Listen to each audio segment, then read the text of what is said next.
Meus irmãos,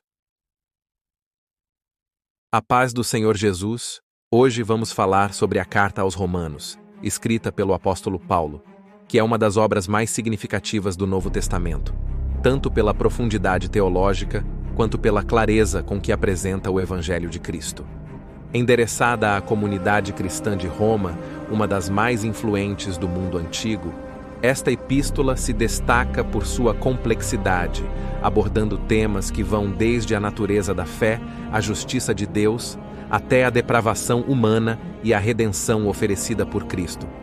Romanos 1. Paulo, servo de Jesus Cristo, chamado para ser apóstolo, separado para o Evangelho de Deus, o qual foi por Deus, outrora, prometido por intermédio dos seus profetas nas Sagradas Escrituras, com respeito a seu filho, o qual, segundo a carne, veio da descendência de Davi e foi designado Filho de Deus com poder, segundo o Espírito de Santidade pela ressurreição dos mortos, a saber, Jesus Cristo, nosso Senhor, por intermédio de quem viemos a receber graça e apostolado por amor do seu nome, para a obediência por fé, entre todos os gentios, de cujo número sois também vós, chamados para serdes de Jesus Cristo.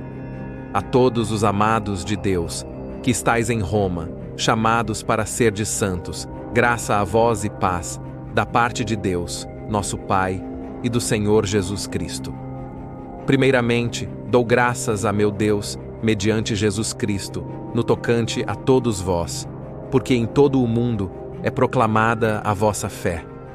Porque Deus, a quem sirvo em meu espírito, no Evangelho de seu Filho, é minha testemunha de como incessantemente faço menção de vós em todas as minhas orações, suplicando que, nalgum tempo, pela vontade de Deus, se me ofereça boa ocasião de visitar-vos.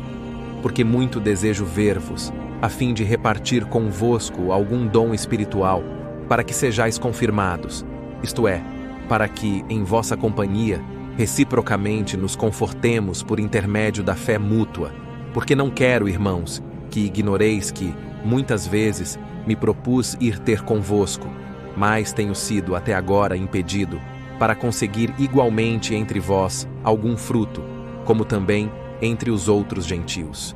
Pois sou devedor tanto a gregos como a bárbaros, tanto a sábios como a ignorantes. Por isso, quanto está em mim, estou pronto a anunciar o Evangelho também a vós outros, em Roma. Pois não me envergonho do Evangelho, porque é o poder de Deus para a salvação de todo aquele que crê, primeiro do judeu e também do grego. Visto que a justiça de Deus se revela no Evangelho, de fé em fé, como está escrito. O justo viverá por fé. A ira de Deus se revela do céu contra toda a impiedade e perversão dos homens, que detêm a verdade pela injustiça. Porquanto o que de Deus se pode conhecer é manifesto entre eles, porque Deus lhes manifestou. Porque os atributos invisíveis de Deus, assim o seu eterno poder, como também a sua própria divindade, claramente se reconhecem desde o princípio do mundo, sendo percebidos por meio das coisas que foram criadas. Tais homens são, por isso, indesculpáveis, porquanto, tendo conhecimento de Deus, não o glorificaram como Deus, nem lhe deram graças. Antes, se tornaram nulos em seus próprios raciocínios, obscurecendo-se-lhes o coração insensato. Inculcando-se por sábios, tornaram-se loucos e mudaram a glória do Deus incorruptível em semelhança da imagem de homem corruptível, bem como de aves, quadrúpedes e répteis. Por isso, Deus entregou tais homens à imundícia, pelas concupiscências de seu próprio coração, para desonrarem o seu corpo entre si, pois eles mudaram a verdade de Deus em mentira, adorando e servindo a criatura em lugar do Criador, o qual é bendito eternamente. Por causa disso, os entregou Deus a paixões infames, porque até as mulheres mudaram o modo natural de suas relações íntimas por outro, contrário à natureza. Semelhantemente, os homens também, deixando o contato natural da mulher, se inflamaram mutuamente em sua sensualidade, cometendo torpeza, homens com homens, e recebendo em si mesmos a merecida punição do seu erro. E, por haverem desprezado o conhecimento de Deus, o próprio Deus os entregou a uma disposição mental reprovável, para praticarem coisas inconvenientes, cheios de toda injustiça, malícia, avareza e maldade. Possuídos de inveja, homicídio, contenda, dolo e malignidade. Sendo difamadores, caluniadores, aborrecidos de Deus, insolentes, soberbos, presunçosos, inventores de males, desobedientes aos pais, insensatos, pérfidos, sem afeição natural e sem misericórdia. Ora, conhecendo eles a sentença de Deus, de que são passíveis de morte os que tais coisas praticam, não somente as fazem, mas também aprovam os que assim procedem. O texto de Romanos é uma obra-prima teológica que nos desafia a refletir profundamente sobre a natureza do Evangelho, a condição humana e o chamado divino para uma vida de santidade e obediência. Paulo, um apóstolo dedicado, começa este capítulo com uma saudação repleta de significado, onde ele se apresenta como servo de Jesus Cristo, chamado para ser apóstolo e separado para o Evangelho de Deus. Estas palavras iniciais não são meras formalidades. Elas carregam uma profundidade que revela a missão de Paulo e a natureza do Evangelho que ele proclama. Paulo começa por nos lembrar que o Evangelho não é uma ideia nova ou inventada, mas algo que Deus prometeu há muito tempo, por intermédio dos seus profetas nas Sagradas Escrituras.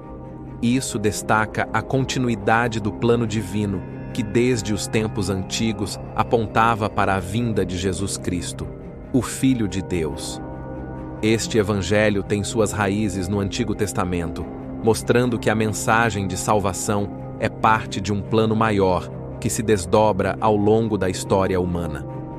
O apóstolo prossegue destacando a humanidade de Cristo, que, segundo a carne, veio da descendência de Davi, e sua divindade, evidenciada pelo poder da ressurreição.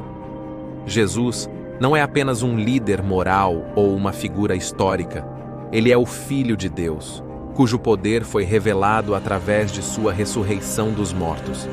Esta dupla natureza de Cristo, totalmente humano e totalmente divino, é fundamental para compreender a mensagem do Evangelho. Sua humanidade nos conecta a Ele, enquanto sua divindade nos revela o poder redentor de Deus. Paulo também menciona que por meio de Cristo recebemos graça e apostolado, um chamado não apenas para crer, mas para obedecer e proclamar essa fé entre todas as nações. Aqui vemos a responsabilidade que acompanha a graça, um chamado à ação, à obediência e ao testemunho. A fé cristã, segundo Paulo, não é passiva. Ela exige uma resposta ativa, uma vida transformada pela obediência ao Evangelho. O apóstolo expressa sua gratidão a Deus pelo testemunho de fé dos cristãos em Roma, que era conhecido em todo o mundo. Paulo, um líder e pastor em seu âmago, demonstra um profundo desejo de visitar essa comunidade, não apenas para encorajá-los, mas para ser encorajado por eles. Esta reciprocidade de fé é um lembrete poderoso de que, na comunidade cristã, o crescimento espiritual ocorre em um ambiente de apoio mútuo e edificação. Paulo vê seu ministério como uma troca de dons espirituais, onde todos se beneficiam da fé uns dos outros. A declaração de Paulo de que não se envergonha do Evangelho é uma afirmação poderosa e corajosa. Ele reconhece que o Evangelho é o poder de Deus para a salvação de todos os que creem, tanto judeus quanto gentios. Em um mundo onde o Evangelho pode ser visto como loucura ou escândalo, Paulo afirma com ousadia que essa mensagem é o próprio poder de Deus em ação. Este poder, que traz salvação, não discrimina. Ele está disponível para todos, independentemente de sua origem étnica ou social. Paulo então aborda a justiça de Deus, que se revela no Evangelho de fé em fé. Esta justiça não é algo que os seres humanos possam alcançar por seus próprios méritos.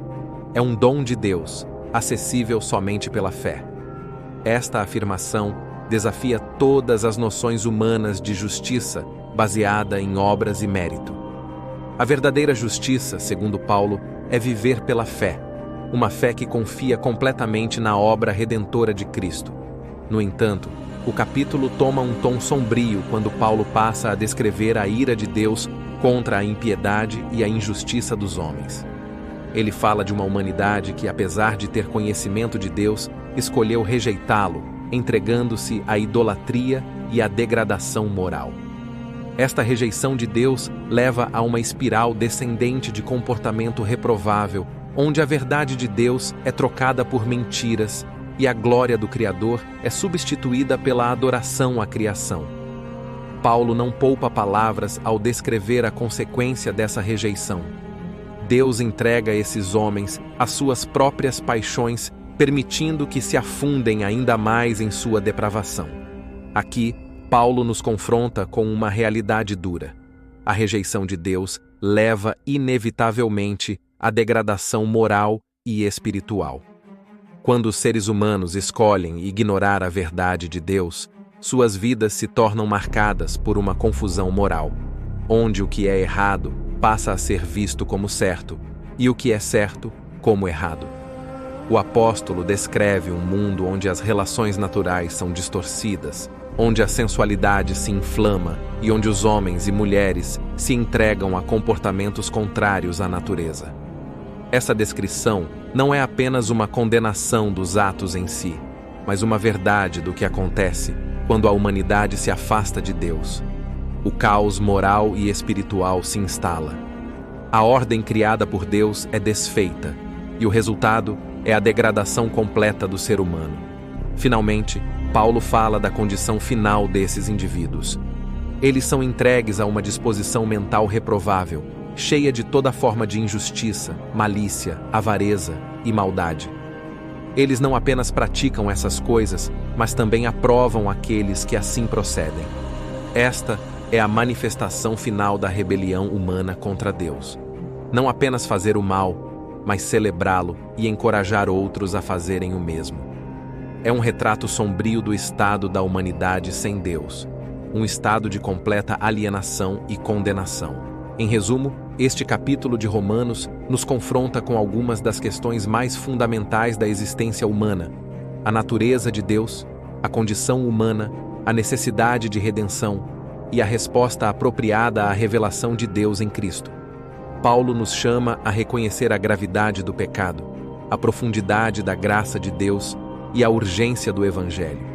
Ele nos desafia a viver uma vida de fé, não envergonhados do Evangelho, mas proclamando-o como o poder de Deus para a salvação de todos os que creem. Esta é uma reflexão que não apenas nos chama a uma compreensão mais profunda da mensagem cristã, mas também a uma resposta de fé, obediência e adoração ao Deus que nos amou e nos chamou para ser santos em Cristo Jesus. Senhor Deus Todo-Poderoso, Criador dos céus e da terra, nós nos aproximamos do Teu trono de graça com reverência e temor, reconhecendo Tua majestade e soberania sobre todas as coisas. Tu és o Deus que existe desde a eternidade, que sustenta todas as coisas pela palavra do Teu poder, e diante de Ti nós nos prostramos em humilde adoração. Pai, reconhecemos que somos pecadores, indignos da Tua presença, e que em nossa condição natural estamos afastados de Ti, mas somos profundamente gratos pela Tua infinita misericórdia e graça que nos alcançaram através de Jesus Cristo, Teu Filho amado. Foi por meio do sacrifício de Jesus, Senhor, que recebemos perdão e reconciliação. O sangue precioso de Jesus, derramado na cruz, nos purifica de todo pecado, e é por esse sangue que ousamos entrar em Tua santa presença. Senhor, clamamos por um coração quebrantado e contrito, que reconheça a profundidade do nosso pecado e a necessidade desesperada de Tua graça. Concede-nos arrependimento genuíno, que nos leve a abandonar tudo aquilo que desagrada a Ti e a viver uma vida de santidade e retidão. Que o Teu Espírito Santo venha sobre nós com poder, nos transformando de dentro para fora, renovando a nossa mente e transformando-nos à imagem de Teu Filho. Pedimos que o Evangelho de Cristo seja uma realidade viva em nossas vidas, que ele não seja apenas uma mensagem que ouvimos, mas o fundamento sobre o qual construímos toda a nossa existência. Não nos permitas jamais envergonhar-nos do Evangelho, pois ele é o teu poder para a salvação de todo aquele que crê. Fortalece a nossa fé, Senhor, e dá-nos a coragem de proclamar essa verdade com ousadia em um mundo que tantas vezes rejeita a tua palavra. Pai, pedimos por discernimento espiritual para reconhecermos a tua vontade em meio a um mundo cheio de confusão e engano. Ajuda-nos a viver como luzes que brilham nas trevas, como sal que preserva e dá sabor, para que o teu nome seja glorificado em todas as nossas ações. Que nossas vidas sejam um testemunho vivo do teu amor, graça e poder transformador. Senhor, oramos por um despertar espiritual em nossas vidas, em nossas famílias, em nossas igrejas e em nossa nação. Derrama sobre nós um espírito de oração e intercessão, que possamos clamar a Ti dia e noite, até que vejamos Tua mão poderosa em ação, trazendo avivamento, restauração e cura. Não queremos ser cristãos mornos, satisfeitos com uma vida medíocre. Queremos ser fervorosos, cheios do Teu Espírito e comprometidos com a Tua causa. Pedimos que fortaleças a Tua Igreja ao redor do mundo, especialmente aqueles que sofrem perseguição por causa do nome de Cristo. Dá-lhes coragem, força e perseverança, que possam permanecer firmes em meio às provações, sabendo que grande é a recompensa que tens preparado para aqueles que te amam. Que o sangue dos mártires seja a semente de novos crentes e que o teu evangelho continue a se espalhar, alcançando cada tribo, língua, povo e nação.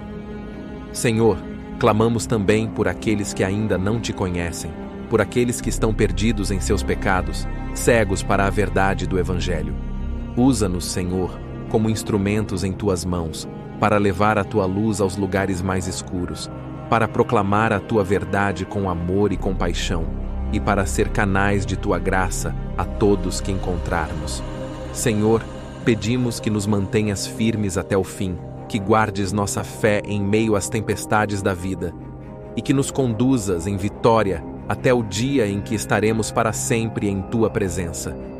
Que o teu nome seja glorificado em tudo o que somos e fazemos, e que a tua vontade seja feita em nós, assim na terra como no céu. Em nome de Jesus Cristo. Amém.